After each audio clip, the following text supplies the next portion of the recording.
Bonjour mes petits gramophones. Il est de bon ton, en cette fin d'année, de faire le point.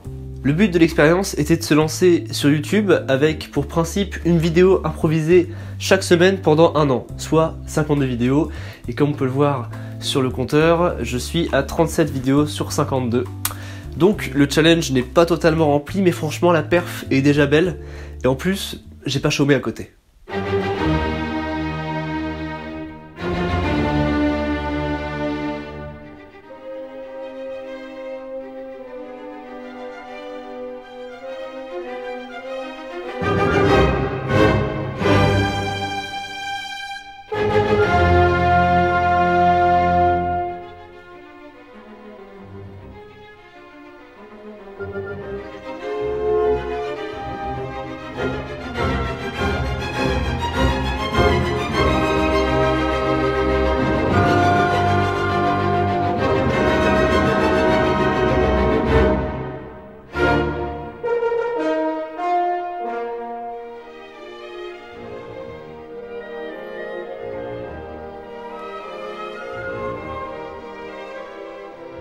Parlons un petit peu du temps. Alors, au tout début, j'avais fait à peu près 10 vidéos d'avance, de façon à pouvoir commencer tranquillement et pouvoir mieux appréhender les cours, sans avoir justement, dès le début, à foirer mon challenge.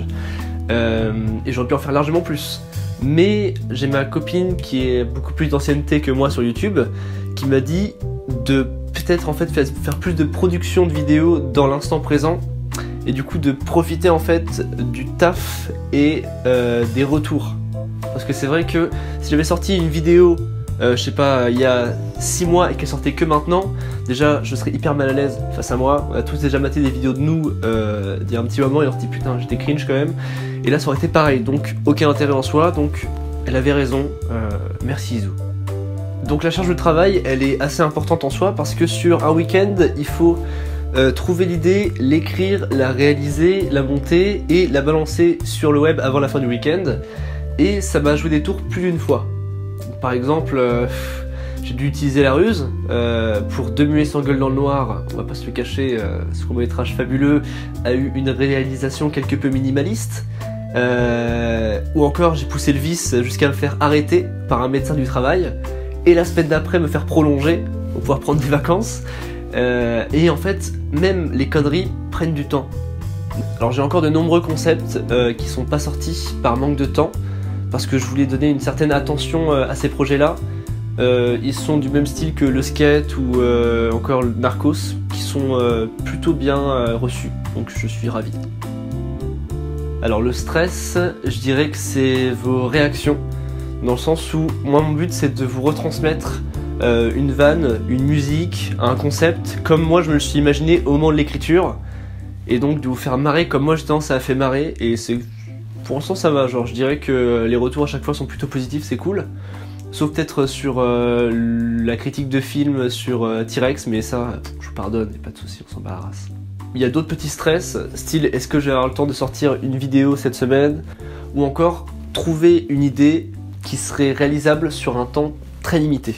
Donc, après le stress vient le point de l'imagination, alors c'est pas un souci. Le seul souci en fait c'est que j'écris des trucs qui sont faisables sur toute la semaine, au lieu d'écrire des trucs qui sont faisables sur un week-end. Il y a des concepts qui reviennent, par exemple la musique ou des trucs sur le cinéma, et en fait c'est pas par fainéantise, c'est juste que comme c'est des choses qui me passionnent, genre je suis passionné de cinéma, de musique, de photo, machin, et bah derrière j'en parle beaucoup mieux parce que c'est un petit peu dans mon domaine, donc je m'éclate à les faire.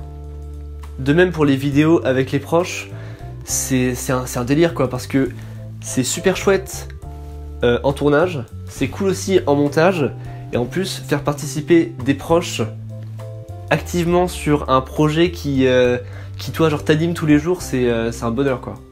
Pour la question qu'est-ce que ça m'a apporté, je dirais que j'ai un rythme de travail maintenant qui peut être vachement élevé.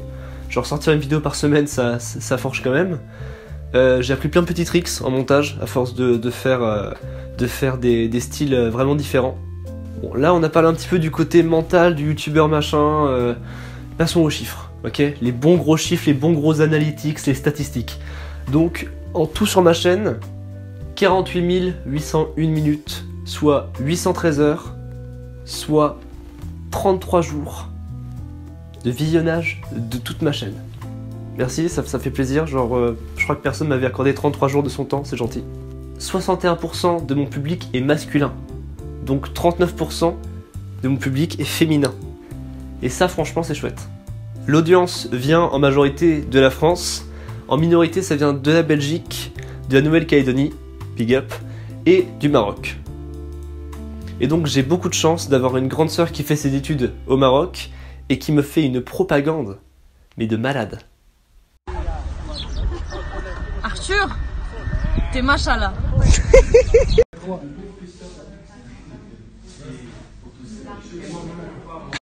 Arthur, l'heure est grave. Nous avons un nouvel abonné. Oui. Qui est abonné ici? Moi.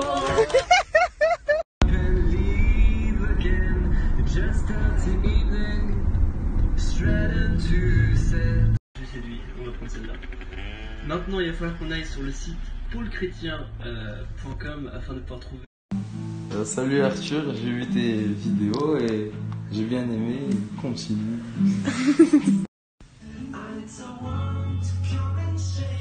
Coucou, ça va? Tu vas bien? J'ai beaucoup aimé avec les guirlandes, c'est beau, avec les lumières. Continue. C'est beau, tu as une belle voix plus qu'Alix. Ta page, elle est douina. Douina. Je t'encourage, va de l'avant. On va faire comme Alix. On va faire comme 297. Arthur frère, je m'abonne. Je t'encourage beaucoup. Moi aussi je m'abonne. On fait confiance. Moi aussi je m'abonne. Franchement, ça pour moi c'est l'une des plus belles récompenses. Bon, j'imagine que vous voulez savoir pour la suite.